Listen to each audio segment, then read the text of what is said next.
Welcome to a Get Ready With Me in Paris. I think my first vlog will be up by now. I think this should be going up after part 1. Actually, this is more like a Q&A. I asked for questions on my Instagram story. I let you guys know now, most of the questions I got were about modelling. So if you don't want to hear more about my job, then I don't know if you'll enjoy this video. But if you do want to hear more about the modelling industry and stuff, then I'll be answering some more questions about it now. Yes, I still haven't got a new headband. You guys know the drill by now. But yeah, I've just got out of the shower. I've started doing my makeup, like I'm doing the base at the moment. I thought I'd just start answering the questions. I'm getting ready to go out for dinner with a friend that's here in Paris as well. It's really hot in this room. I need to open a window. Sorry if the light keeps changing as well. There's a window behind you and the sun keeps going in and out. I have already filmed this video once before, getting ready last week, and I was just in a rush and I didn't like the video, so I'm gonna refilm it again today. And also I have a big mirror on the wall here, so sorry if I keep looking this way. I'm gonna try my best to use a little mirror and look this way because the lighting's better if I put you there. Enough of the rambling, let me find the first question. Okay, the first question is the proudest moment so far in my career. It's really hard because I'd say I've achieved a lot of things I dreamed of doing, but the ultimate one I think would be working for Burberry, like working for Burberry. Anyone who knows me knows that I've always dreamed of working with Burberry since the start of my career. So that was a huge milestone moment for me, and I worked really hard to get that show, and I really feel like I manifested it. Like that whole summer I was thinking about it. I had already cast for a Burberry show in the past, and I didn't get the show, and that could be a huge knockback, and it's so easy to find that like really discouraging. But for me it just like really motivated me to want it even more, and I was working out, I was trying to get in as best shape as possible. I was thinking about what outfit I'd wear to the casting, how I wanted my hair to look for the casting. I worked with my agency as well to bring the opportunity around, and then yeah, I went for the casting and it went super well. That day I was literally like I'm pretty sure my jaw did not close. Like it all happened so quick, and then I was confirmed, and it was honestly one of the best feelings ever. Like sometimes I've got to like check back in with myself and remember that I have achieved things that I've dreamt of doing. There's so much more I want to do in modelling, like with modelling, that you can get caught up in wanting the next thing and next thing and next thing. Another question I got was models that I look up to. There are models that inspire me. I want to kind of go down the same sort of path as they did. Obviously every model's got a different path, but you know, the same sort of brands they work with, the same jobs they get, the same like level of exposure, I guess. But to be honest, it's more just any model that has made it off their own back. That's no dig to any kind of like celebrity influencer type models like that have made it into the industry as well.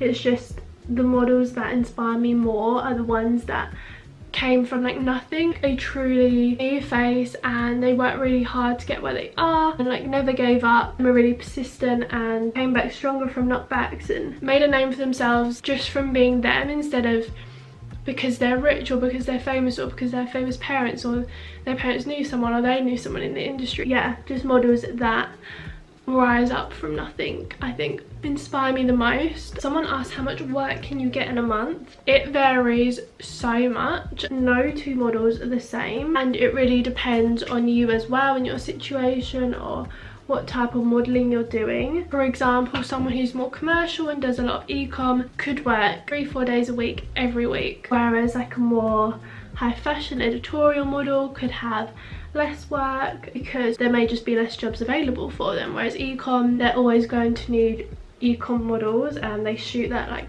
every day. It also depends on your situation, if you're part-time or full-time.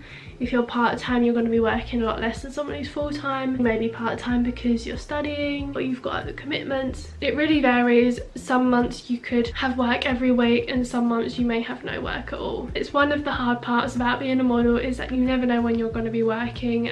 Nothing's guaranteed. What do agencies typically look for in models? Obviously I don't work for an agency. I'm not a model scout, I'm not an agent, but from what I've experienced and what I think, I'd say they look for things that make you unique facial features. Some agencies will look for a certain height or a certain build, but that's not always the case. The industry is becoming a lot more diverse now. There's models of all different heights, sizes, shapes, cultures, skin tones. I was going to say confidence, but that is not true. When I started out modelling, I was super shy, super reserved, but with modelling my confidence grew and I'm a lot more confident now. So that is something they'll work with you on. That's not necessarily something they expect you to have from the get-go. The same with like posing and being photogenic and moving in front of the camera. They won't expect you to know all that already. That is why they set up like test shoots with you to help you gain experience. I guess they're just looking for people they see potential in. That is obviously a very important thing. They want your career to last as long as it can. I guess they want your look as well to be very versatile as a person. I feel like I got this question in another Q&A, so it'll be interesting to see if my answer has changed. Where do I see myself in 5 years? In 5 years time I will be 24. You can never truly predict what your life is going to be like, but if I could predict what my life would be like, I want to be happy. For me, happiness is one of the ultimate goals in life. Yeah, I just want to continue to feel happy and be happy. In 5 years time I want to know more about myself than I do now. I want to have experienced things that I haven't yet, find new skills or hobbies that I enjoy. I really want to learn to play the piano. I really want to be fluent in another language. In 5 years time I want to have moved out. Obviously I hope to still be doing modelling. That is a longer term goal of mine, and something I really enjoy doing, and have travelled more. I'm going to be wiser at 24. Also, I'm not showing you guys what I'm using. It's literally just the same sort of stuff I normally do. What is the name of my agency? My agency in London, which is my mother agent, is Models One, but I am also signed with Ford Models in Paris, Fabrica in Milan, and Unique Models in Denmark. What advice would I give to aspiring models? This is gonna sound very like obvious and cliche and what everyone says, but honestly, be yourself. Don't try and fit into stereotypes. Oh my god, this bronzer smells so good. The Too Faced Chocolate Soleil bronzer. Oh, I love it. As much as modelling is about looks, nowadays it is very much about personality, and no one wants to be the same as the last model. You are going to stand out if you are just yourself, because no one else is you. That's an attractive trait to have, like someone who's confident in themselves and true to themselves and not trying to change for anyone else. Society's like perfect human whatever is constantly changing, and trends are constantly changing. The only way you're going to stay relevant and you will feel most satisfied is by staying true to yourself. And to say that you made it as a model by staying true to yourself is something that no one can take away from you, and I think it's something to be really proud of. I'd also say embrace your flaws or things you don't necessarily like about yourself, because chances are they are the things that probably make you most unique and most attractive as a model. Another piece of advice I'd say that I'm constantly having to remind myself of is never compare yourself to anyone else. That goes for anyone, not just models, but particularly in modelling. It's so easy to compare yourself to other models, especially other people in your agency, other models you see on Instagram,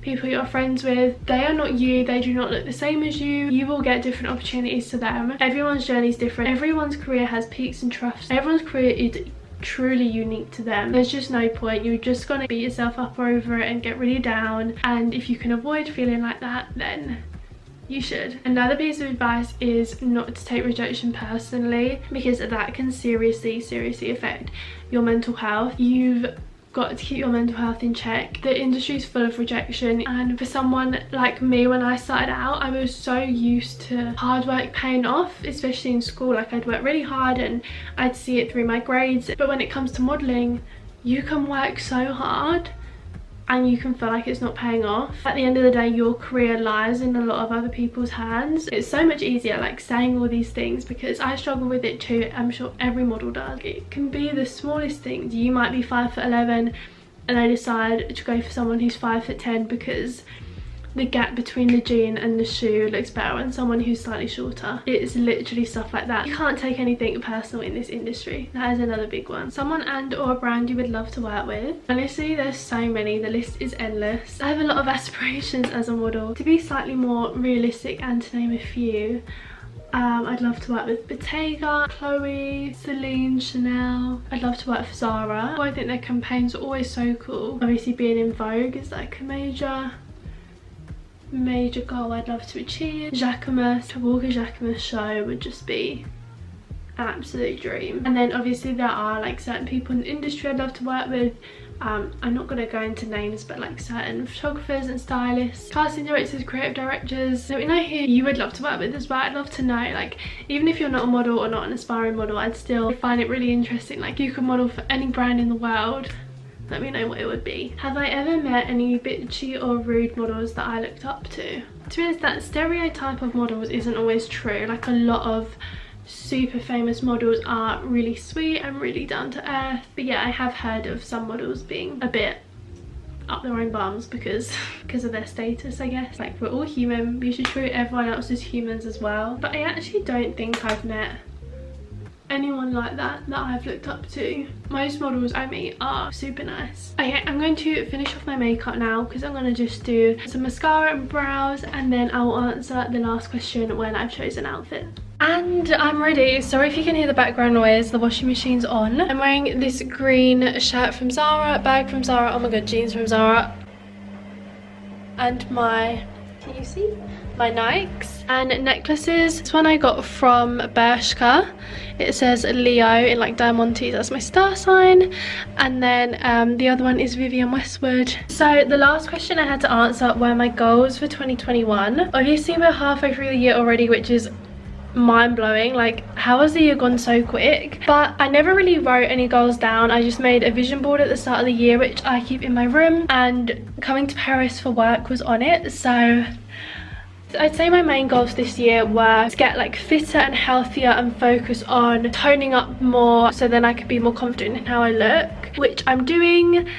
Eating cleaner, focusing on modelling and my little small business. I don't know, I didn't put too much pressure on this year. Obviously we're still in a pandemic to a certain extent, but I just wanted to keep focusing on me, keep doing what makes me happy and figuring out what I kind of want to do in life. Obviously not all of them I want to share, some of them might be more personal, but the main ones were just kind of career wise and happiness and health. So I'm going to leave this video here. Thank you so much for watching. I hope if I answered your question it helped. Look out for more Paris vlogs. So yeah, I'm gonna go for dinner now, but thank you so much for watching this video. I really hope you enjoyed it, and I'll see you in my next one. Bye!